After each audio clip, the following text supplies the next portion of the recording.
Film की शुरुआत होती है और हमें दिखाया जाता है विलियम, जो एक कंपनी के लिए काम करता है और एक साइंटिस्ट है। तभी वहाँ पर काम कर रहे सभी साइंटिस्ट को बताया जाता है कि एक आर्मी ऑफिसर की लाश को लाया जा रहा है, जिसके बाद सभी साइंटिस्ट उस कमरे में आ जाते हैं जहाँ ऑपरेशन किए जाते हैं और वहीं उस आर्मी ऑफिसर की लाश पड़ी हुई थी, क्योंकि ये लोग उस पर एक्सपेरिमेंट यानी एक तजुर्बा करने वाले थे, जिसमें विलियम उस आर्मी ऑफिसर के दिमाग से उसकी सारी डिटेल्स, उसकी यादें, जज्बात, अच्छी बुरी हर बात एक रोबोट में डालने वाला था। मतलब एक ऐसा रोबोट बनाने वाला था जिसका जिस्म तो रोबोट का होगा लेकिन उसका दिमाग, जज्बात इंसान जैसे होंगे। यहाँ विलियम का एक काफी अच्छा दोस्त भी था और उसी की मदद से वो ये सब कर देता है, यानी आर्मी ऑफिसर का सब कुछ उस रोबोट में डाल देता है। जब इनका एक्सपेरिमेंट खत्म होता है तो उस रोबोट को बिजली के जरिए ताकत दी जाती है और देखते ही देखते वो चल पड़ता है, क्योंकि उसमें आर्मी ऑफिसर की सारी यादें थी, इसीलिए वो अपना नाम सब कुछ जानता था। अब ये उनके लिए काफी खुशी की बात थी क्योंकि वो कामयाब जो हो गए थे। लेकिन जैसे वो अपना जिस्म देखता है और उसे पता चलता है कि मेरा जिस्म एक रोबोट का है, उसे काफी बुरा लगता है, वो घबराने लगता है। उसे अपना ये जिस्म बिल्कुल भी पसंद नहीं आता, तो वो मार मार कर अपना ये रोबोट वाला जिस्म तोड़ देता है और ये एक्सपेरिमेंट यहीं पर फेल हो जाता है। अब विलियम का बॉस उसे कहता है कि अगर ये एक्सपेरिमेंट आने वाले 2 से 3 हफ्तों में मुकम्मल ना हुआ तो हमें कंपनी को बैन करना पड़ेगा, जिससे जाहिर है सबकी नौकरी भी चली जाएगी और ये बहुत परेशानी वाली बात है।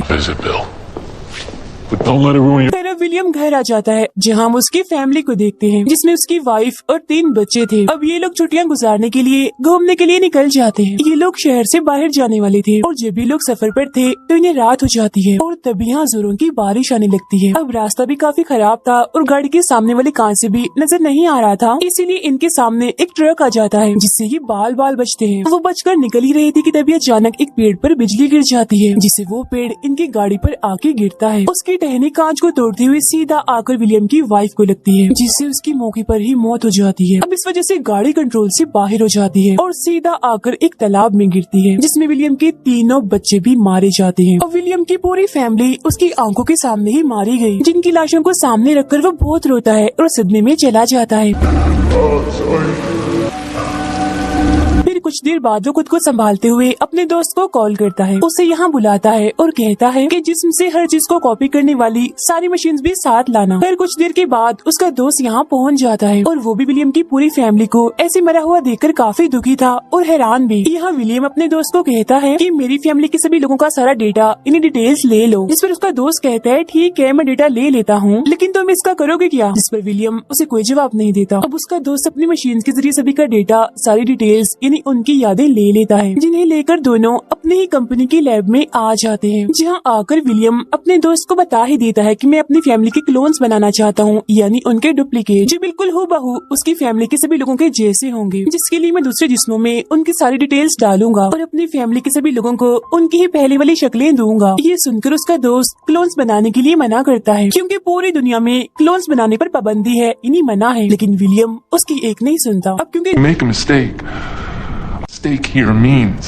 दोनों काफी अच्छे दोस्त थे, इसीलिए उसके दोस्त को विलियम की मदद करनी ही पड़ती है, जिसकी फौरनी बाद वो क्लोन्स बनाने वाले काम में लग जाते हैं। यहाँ अभी तक कोई भी ऐसा एक्सपेरिमेंट कामयाब नहीं हुआ था जिसमें किसी क्लोन में दूसरे इंसान का दिमाग और डिटेल्स डाले जाएं। लेकिन विलियम को यकीन था कि उसने जानवरों पर जो एक्सपेरिमेंट किया था वो कामयाब रहा था, जिसमें उसने एक जानवर की सारी यादें दूसरे जानवर में डाली थी। तो उसे अब भी यकीन होता है कि एक इंसान की यादें भी दूसरे इंसान में डाली जा सकती है और वो इसमें कामयाब भी हो जाएंगे। पर कोई भी पूरा एक क्लोन बनाने के लिए उसे 17 दिन चाहिए थे, लेकिन अगर कंपनी को ये बात पता चल जाती तो काम खराब हो सकता था। इसीलिए सारी मशीन्स और जरूरी सामान लेकर विलियम के घर आ जाते हैं, जहाँ विलियम अपने दोस्त को अपनी फैमिली की लाशों को ठिकाने लगाने के लिए कहता है। तब ना चाहते हुए भी उसे ऐसा करना ही पड़ता है। अब यहाँ एक गड़बड़ हो जाती है। ये दिखते हैं कि इनके पास 3 ही कांच की मशीन बॉक्स है जिससे वो क्लोन बना सकते हैं, लेकिन विलियम को तो 4 चाहिए थे। तो इसका मतलब ये था कि किसी एक का क्लोन नहीं बनेगा। इसीलिए विलियम कागज के 4 टुकड़े लेता है और उन पर अपनी फैमिली के सभी लोगों के नाम लिखता है और जिसका नाम भी आएगा उसका क्लोन नहीं बनाया जाएगा। और जब वो एक पर्ची उठाता है तो उस पर उसकी छोटी बेटी का नाम था, मतलब उसका क्लोन नहीं बनेगा। इस बात से विलियम काफी दुखी हो जाता है क्योंकि वो सबसे ज्यादा प्यार अपनी छोटी बेटी से ही करता था।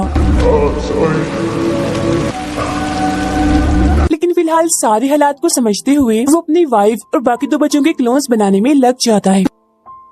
विलियम के दोस्त ने क्लोन्स बनाने के लिए एक पूरा प्लान बनाया हुआ था। इस पूरे काम को खत्म होने के लिए अब 17 दिन लगने वाले थे। क्लोन्स बनने के बाद वो उसी उम्र में आ जाएंगे जिसमें वो मरे थे। यहाँ विलियम का दोस्त उसे बताता है कि क्लोन्स बनाते हुए अगर एक बार भी बिजली चली गई तो ये पूरा एक्सपेरिमेंट फेल हो जाएगा। इसीलिए विलियम आसपास की गाड़ियों की बैटरीज निकाल कर लाता है जिसकी बिजली इस्तेमाल करके ये लोग अपना काम करते हैं। यहाँ विलियम का दोस्त कहता है, अच्छा मेरी बात सुनो, चलो मान लिया हमारा ये एक्सपेरिमेंट कामयाब हो गया, क्लोन्स बन गए, लेकिन वो लोग एक्सीडेंट से मरे थे, इसीलिए उनके दिमाग में एक्सीडेंट और तुम्हारी छोटी बेटी की सारी यादें होंगी। अगर उन्होंने इस बारे में तुमसे सवाल कर लिया तो तुम क्या करोगे, क्या जवाब दोगे उन्हें? काफी सोचने के बाद विलियम ये फैसला करता है कि मैं उनके एक्सीडेंट और अपनी छोटी बेटी की यादें इन क्लोन्स के दिमाग से मिटा दूंगा। अब यहाँ एक के बाद एक दिन गुजरता जाता है, लेकिन विलियम ऑफिस नहीं जा रहा था क्योंकि कैसे भी करके उसे अपना ये काम मुकम्मल करना था।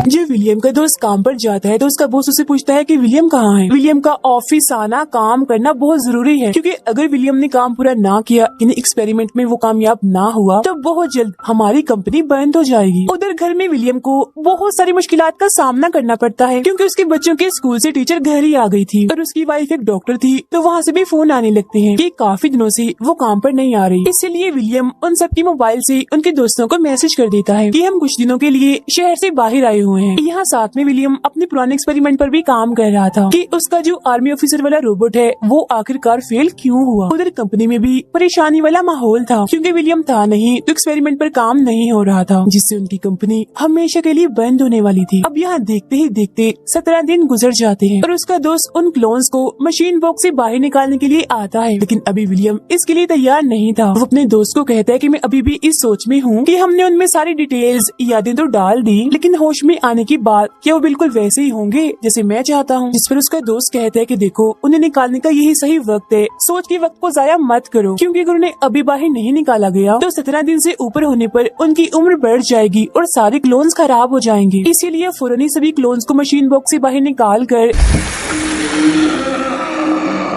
इंजेक्शन लगाकर 3 दिन के लिए बेहोश कर दिया जाता है। जब विलियम की वाइफ बेहोश पड़ी थी तो वो उसके हाथ पर हाथ रखता है और देखता है कि उसका दिमाग काम करना शुरू हो गया है और जैसे वो हाथ हटाता है दिमाग काम करना बंद हो जाता है। तो तब जाकर यहाँ विलियम को एक बात समझ आती है कि इंसान का जो दिमाग है उसके सारे हिस्से हैं वो हमारे पूरे जिस्म से जुड़े हुए हैं, इसीलिए तो ये बात बहुत जरूरी है कि दिमाग और बाकी जिस्म का आपस में तालमेल होना चाहिए, यानी पूरा जिस्म जैसे दिमाग और बाकी हिस्से एक ही बात पर इत्तेफाक करे। और आर्मी ऑफिसर वाला एक्सपेरिमेंट इसीलिए फेल हुआ था क्योंकि जब उसे होश आई तो उसके दिमाग के मुताबिक उसका जिस्म इंसानों जैसा होना चाहिए था, लेकिन जब उसके दिमाग ने लोहे का जिस्म देखा तो वो घबरा गया, कंट्रोल से बाहर हो गया, इसीलिए उसने अपना जिस्म तोड़ लिया। लेकिन अगर दिमाग के साथ ये चाल चली जाए, उसे पहले से ही बता दिया जाए कि तुम्हारा जिस्म लोहे का है, तो वो घबराएगा नहीं बल्कि अपने जिस्म को अपना लेगा। इसीलिए तो जब उसने अपनी वाइफ के हाथ पर हाथ रखा था तो उसके जिस्म और दिमाग ने इत्तेफाक किया था और दिमाग काम करना शुरू हो गया। 3 दिन बेहोशी के बाद उनके दिमाग का नक्शा बनाकर देखता है और उनकी यादों से एक्सीडेंट और छोटी बच्ची की बात मिटा देता है और अब होश में आने पर वो बिल्कुल पहले जैसे ही दिख रहे थे और जो अपनी जिंदगी में थे वैसे विलियम के साथ पेश आते हैं। उन्हें विलियम की छोटी बेटी के बारे में भी कुछ भी याद नहीं था, ये देखकर वो भी काफी खुश होता है। अब ये विलियम ने एक ऐसी अजीब चीज कर दी थी जो कि होना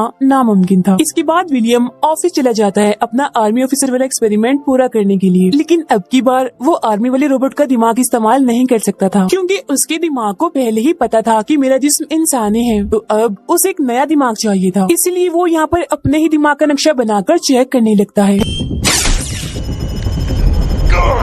हैरत वाली बात ये थी कि वो अपने दिमाग को कंट्रोल भी कर पा रहा था। उधर हम विलियम की वाइफ को देखते हैं जो अचानक से बार बार बेचैन हो जाया करती थी क्योंकि अक्सर उसे ख्यालों में अपनी छोटी बेटी दिखती है। कई बार वो अपनी छोटी बेटी के बारे में विलियम से पूछती भी है, लेकिन वो हमेशा उसकी बात टाल देता है। और तो और विलियम की बड़ी बेटी को भी एक बुरा ख्वाब आता है जिसमें वो देखती है कि उनकी गाड़ी का एक्सीडेंट हुआ जिसमें उसकी मॉम की मौत हो गई, इसलिए वो डरते हुए उठ जाती है। लेकिन तब विलियम उसे वहाँ आकर समझाता है कि डरो नहीं, ये बस एक बुरा ख्वाब था। अब विलियम को भी शक होने लगता है कि जरूर कोई गड़बड़ है, इसीलिए वो अपनी बेटी को बेहोश करता है और उसे सारी मशीन से जोड़कर उसके दिमाग का नक्शा चेक करने लगता है, ये देखने के लिए कि एक्सीडेंट की कोई याद उसके दिमाग में रह तो नहीं गई।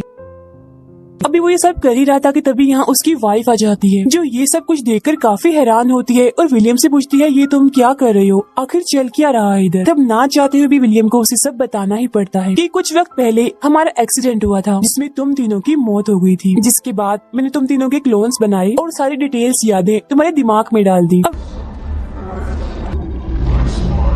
ये सुनते ही उसकी वाइफ दुखी होकर रोने लगती है। उसे ये जानकर बहुत बड़ा सदमा लगता है कि वो कोई इंसान नहीं बस क्लोन है, लेकिन अपने बच्चों को देखकर वो इस कड़वे सच को बर्दाश्त करती है। अगले दिन उनके घर विलियम का बॉस आता है और उसे कहता है कि तुम्हारे एक्सीडेंट से लेकर तुमने अपनी फैमिली के जो क्लोन्स बनाए हैं मुझे सब कुछ पता है, और अगर किसी को भी ये बात पता चली कि तुम्हारी पूरी फैमिली क्लोन्स हैं, तो ये हमारी कंपनी के लिए काफी बड़ी खतरे वाली बात होगी। ये कहते हुए वो विलियम को धमकाता है और कहता है कि मुझे वो डिवाइस चाहिए जिसके जरिए तुमने ये क्लोन्स बनाए, वरना मैं तुम्हारी फैमिली को मार दूंगा। ये सुनकर विलियम उसे कहता है ओके ठीक है, तुम इंतजार करो, मैं डिवाइस लेकर फौरन आया। लेकिन वो अपने बॉस के साथ एक चाल चलता है, उस पर हमला करके वो उसे बेहोश कर देता है। उस डिवाइस को ओवन में रखकर जला देता है और अपनी फैमिली को लेकर वहाँ से भागने लगता है। लेकिन उसका बॉस अपने साथियों को भी साथ लाया था, इसीलिए वो विलियम और उसकी फैमिली को भागता हुआ देखकर उनका पीछा करने लगते हैं। और वो लोग काफी दूर आ गए थे, लेकिन वो लोग अभी भी उनके पीछे पड़े हुए थे। विलियम को समझ नहीं आ रही थी कि आखिर ऐसा क्यों हो रहा है, और फिर उसे याद आ ही जाता है कि जब उसकी वाइफ और बच्चों के क्लोन्स बनाए गए थे तब मशीन के जरिए उन तीनों के अंदर एक सिल्वर पीस को डाला गया था, और वो लोग उन्हीं सिल्वर पीस से अपने डिवाइसेस को जोड़कर उनका पीछा कर रहे थे, और वो सिल्वर पीस आसानी से निकाले भी नहीं जा सकते। अब क्योंकि उसकी वाइफ एक डॉक्टर थी, इसीलिए वो विलियम को उसके क्लिनिक चलने का कहती है, जहाँ आकर उसकी वाइफ बच्चों के जिस्म के अंदर मौजूद सिल्वर पीस करंट से जला देती है। फिर विलियम की मदद से अपना सिल्वर पीस भी जला देती है और ये लोग यहाँ से भाग जाते हैं। अब इन लोगों का एक प्लान था कि अगर ये किसी मुश्किल में पड़ गए तो विलियम के दोस्त की कश्ती के जरिए ये यहाँ से भाग जाएंगे, इसलिए लोग उस जगह पर आ जाते हैं जहाँ कश्ती थी। लेकिन फिर भी अचानक से यहाँ विलियम के बॉस के लोग आ जाते हैं और आखिरकार इनको पकड़ लेते हैं, सिवाय विलियम के, क्योंकि वो इन लोगों से काफी दूर था।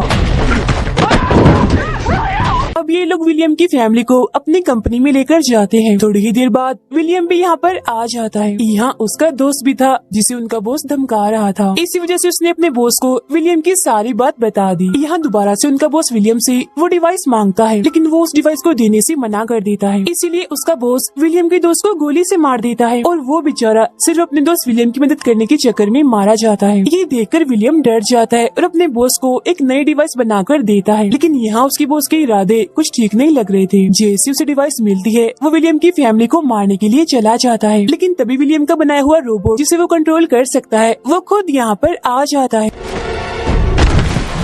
और आते ही वो एक आदमी पर हमला करके उसे मारता है। तब वो उसके सारे आदमी उसे रोकने के लिए उस पर गोलियां चलाने लगते हैं, लेकिन उस पर गोलियों का जरा भी असर नहीं होता। इस बीच मौका देकर विलियम अपनी फैमिली को छुड़ाता है और वहाँ से लेकर बाहर आ जाता है, जिसके बाद वो खुद ऑफिस के अंदर जाकर देखता है कि वो रोबोट उसके बॉस को बस मारने ही वाला है, लेकिन इधर आकर वो उस रोबोट को रोक लेता है। अब गुस्से में विलियम का बॉस उससे कहता है कि मैं मरने वाला हूँ, लेकिन मेरे बाद मेरे लोग तुम्हारा पीछा नहीं छोड़ेंगे। ये सुनकर विलियम कहता है कि हम यहाँ एक डील कर सकते हैं, मैं तुम्हें क्लोन की मदद से दोबारा जिंदा कर दूंगा, जिसके बदले में तुम मुझे और मेरी फैमिली को छोड़ दो। तब इस डील के लिए वो मान जाता है और कहता है अच्छा गुड बाय, फिर मिलते हैं। ये कहते ही वो मर जाता है। इसके बाद विलियम उसका क्लोन बनाने जाता है, लेकिन तभी उसका रोबोट उससे कहता है कि तुमने मेरे लिए इतना किया, मुझे नई जिंदगी दी, इसीलिए अब तुम आराम से जाओ अपनी फैमिली को लेकर, ये काम मैं संभालता हूँ, ये नहीं तुम्हारे बॉस का क्लोन मैं बना दूंगा। फिर इसके बाद विलियम अपनी फैमिली को लेकर वहाँ से चला जाता है। अब 17 दिन के बाद बॉस का क्लोन भी बनकर तैयार हो जाता है। ये क्लोन और विलियम का बनाया हुआ रोबोट अब मिलकर काम करते हैं। उन्होंने बहुत सारे कामयाब क्लोन्स बनाकर बहुत सारे पैसे कमा लिए, उनका बहुत बड़ा बिजनेस है। हम विलियम की फैमिली को देखते हैं जो समंदर के किनारे काफी मजे कर रहे थे। विलियम ने अपनी छोटी बेटी का भी क्लोन बना लिया था, जिससे पूरी फैमिली काफी खुश थी। उनकी खुशी को दिखाते हुए ही ये फिल्म यहीं पर खत्म हो जाती।